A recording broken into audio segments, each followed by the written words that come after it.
Sometimes God seems to arrive late, but what if His timing is always perfect? This is the story of a woman who learned to wait on God's clock. Dorothy was 61 and tired of waiting for happiness, for answers, for God. Her small house on Maple Street in Meadowbrook was quiet, too quiet. Every morning, she knelt beside her bed and prayed, "God, when? When will it get better?" But heaven was silent. 20 years ago, she lost her husband, Robert. Cancer, 6 months from diagnosis to grave. She prayed, pleaded, wept, but Robert died anyway.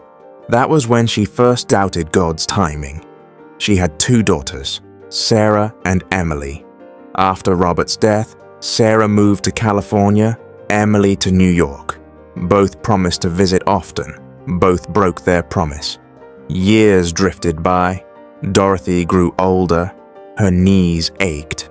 Her hair turned white. And she still waited. At Grace Community Church, she sat in the 3rd row every Sunday. Pastor James preached about trust and hope. Dorothy listened, but the words felt hollow. One Sunday, Pastor James said, "God never comes late. He never comes early. He comes exactly right. Our problem is, we have a different clock than He does." Dorothy sighed. Easy to say when you're not the one waiting. After the service, she stayed alone in the empty church. "God," she whispered, "I'm tired. 20 years. My daughters don't come. My husband is gone. I'm alone." Silence. But then a quiet thought came. What if I was here all along? 2 weeks later, a young woman named Jessica moved next door. 29, alone, with sad eyes and a broken heart. Neighbors whispered, "She's strange, doesn't talk to anyone." But Dorothy recognized something in her, the same loneliness.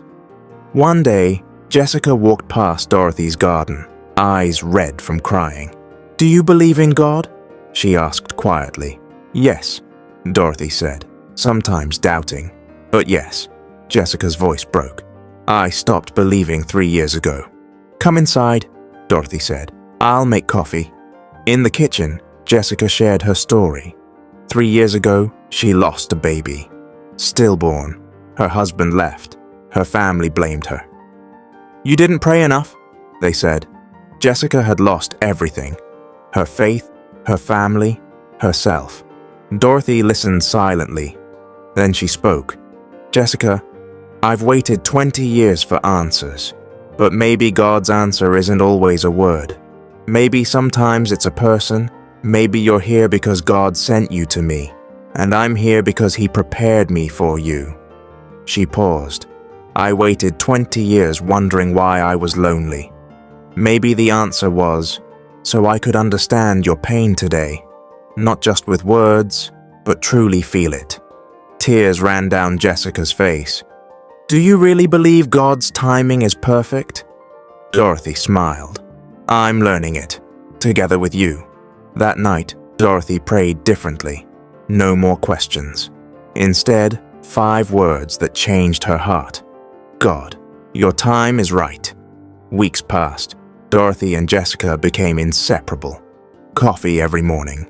Church together on Sundays. They cried together, laughed together. Jessica slowly healed.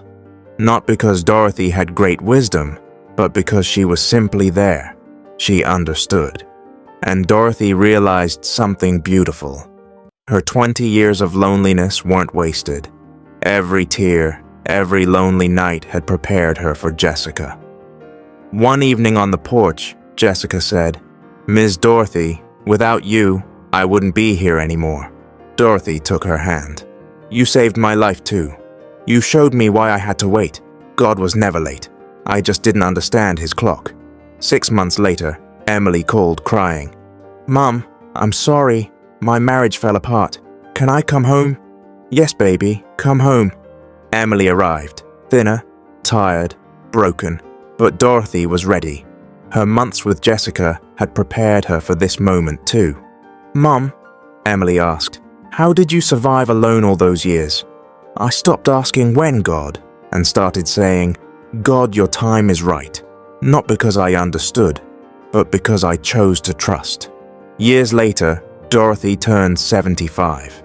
Her house on Maple Street was no longer quiet. Emily lived in Meadowbrook with her 2 children. Jessica visited every Sunday with her new husband. Sarah flew from California every Christmas. At Grace Community Church, Dorothy no longer sat alone. Her family filled the entire pew. On her birthday, she stood and prayed, God, I asked for years. When? Now I understand. You were never late. Your time is right. It always was. Thank you. The whole church whispered, God, your time is right. Perhaps you're waiting right now for answers, for change, for God, and you're asking, when? But what if the waiting is part of the plan? What if God is preparing you right now? Say these 5 words, not because you understand, but because you trust. God, your time is right. If this story touched your heart, share it with someone who's waiting. See you in the next story. Stop asking when. Start trusting.